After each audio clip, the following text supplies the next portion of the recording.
2024 সালে যারা পড়ছো, যারা 2025 সালে মাধ্যমিক পরীক্ষা দেবে, তোমাদের জন্য একটা অত্যন্ত গুরুত্বপূর্ণ একটা কবিতা এবছর কিন্তু ফেবেল। রালফ ওয়াল্ডো ইমারসন একজন আমেরিকান অথর, একজন American essayist, lecturer and poet. 1803 সালে ওনার জন্ম, 1882 সালে উনি মারা যান। বলছে the poem describes the conversation between the squirrel and the mountain. এই যে কবিতাটা, এটার মধ্যে কি বর্ণনা করা আছে যে কাঠবিড়ালি এবং পাহাড়ের মধ্যে একটা কথোপকথন। The squirrel points out that, squirrel কি বুঝিয়ে দিচ্ছে যে in this world every being, এই পৃথিবীতে প্রত্যেকটা জিনিস, লিভিং অর নন লিভিং, অর্থাৎ জীবিত বা মৃত, অর্থাৎ জীব বা জড়, বিগ অর স্মল, সেটা ছোটো হতে পারে বা বড়, have their individual reasons for existence, অর্থাৎ প্রত্যেকের তাদের অস্তিত্বের আলাদা আলাদা কারণ আছে। অর্থাৎ এই পৃথিবীতে প্রত্যেকটা প্রাণী, উদ্ভিদ, জীব, জড় সমস্ত কিছু ভগবান সৃষ্টি করেছেন এবং প্রত্যেকটা জীব এবং জড়ের অস্তিত্বের কিন্তু কারণ আছে। ভগবান প্রয়োজন অনুযায়ী ঠিক যেমনটা যা দরকার সেইভাবে সৃষ্টি করেছেন। এই বিষয়টাকে বোঝানোর জন্য এই কবিতাটা রালফ ওয়াল্ডো ইমারসন এই ফেবেল কবিতাটা এখানে লিখেছেন। এবং এই কবিতাটার মধ্যে মেন বিষয়বস্তু এটা। ফেবেল মানে হচ্ছে উপকথা। উপকথা মানে যেটা কোনো কাহিনী, এবং তার মধ্যে সাধারণত অ্যানিম্যাল ক্যারেক্টার থাকে, প্রাণী চরিত্র, যেখান থেকে কিছু নীতিমূলক কথা বোঝানো হয়। কিছু নীতিমূলক শিক্ষা দেওয়ার জন্য যে ধরনের গল্প কবিতাগুলো লেখা হয় সেগুলোকে ফেবেল বলা হয়, উপকথা। তো এখানে নীতিমূলক বিষয়টা এই যেটা বললাম, এবং সুন্দর একটা কবিতা। এবং দেখো, এই কবিতাটা ভালো করে কিন্তু না বুঝলে প্রত্যেকটা লাইন বাই লাইন বুঝতে হবে, কারণ কবিতার প্রশ্নের উত্তর লিখতে গেলে কবিতা কিন্তু খুব ভালো করে বুঝতে হবে, নয়তো কবিতার থেকে প্রশ্ন উত্তর লেখাটা একটুখানি সমস্যা হয়ে যাবে।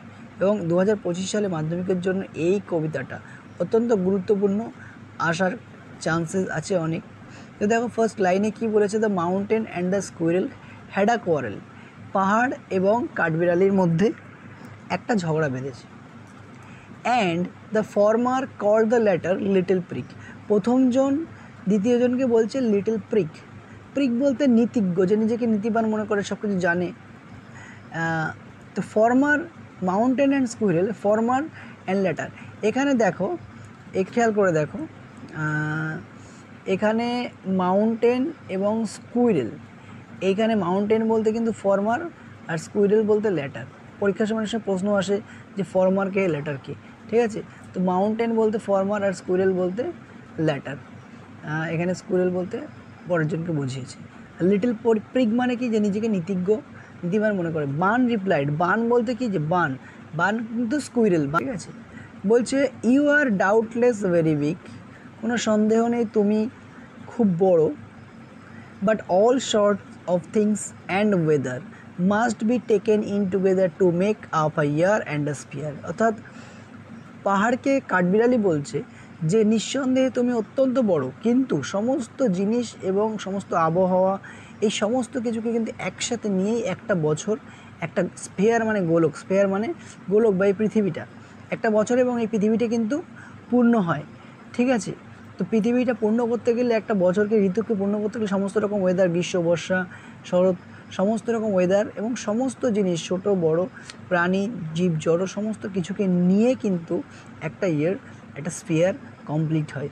অর্থাৎ মাউন্টেন বিশাল বড় হওয়ার জন্য যদি মনে করে নিজেকে যে আমি অনেক বড়, আর কাঠবিড়ালি ছোট্ট একটা প্রাণী, তার কোনো দাম নেই, এরকম ভাবাটা ভুল, সেটা কাঠবিড়ালি বুঝিয়ে দিচ্ছে, ঠিক আছে?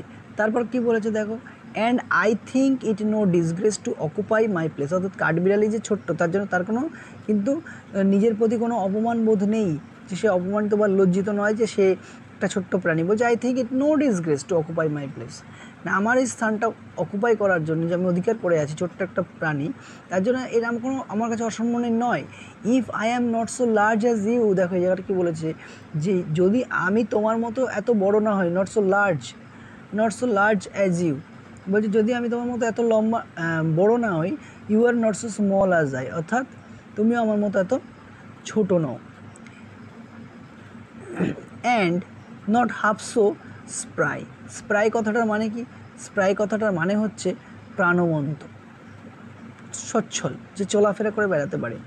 বলছে I will not deny you make a very pretty squirrel track. আমি এটা অস্বীকার করি না যে তুমি খুব সুন্দর একটা কাঠবিড়ালির জন্য পথ তৈরি করো। অর্থাৎ পাহাড়ের উপরেই তো অনেক গাছপালা তৈরি থাকে, সেই গাছপালার মধ্যে দিয়েই তো কাঠবিড়ালি চলে ফিরে বেড়ায় এক ডাল থেকে আরেক ডালে, এবং সেটাই কাঠবিড়ালির জন্য কাঠবিড়ালির পথ, যেটা পাহাড় বানিয়েছে। তাই বলছি এটা আমি অস্বীকার করি না যে তুমি আমার জন্য খুব সুন্দর স্কুইরেল ট্র্যাক বানিয়ে দাও। কিন্তু দেখো ট্যালেন্ট ডিফার্স, প্রতিভার পার্থক্য আছে। কিসের ডিফারেন্স আছে? ট্যালেন্টের। কিসের ডিফারেন্স? ট্যালেন্টের। বলছে all is well and wisely put. সমস্ত কিছু খুব সুন্দরভাবে বুদ্ধিমত্তার সাথে রাখা আছে। অর্থাৎ ভগবান যা কিছু সৃষ্টি করেছে খুব বুদ্ধিমত্তার সাথে সৃষ্টি করেছে।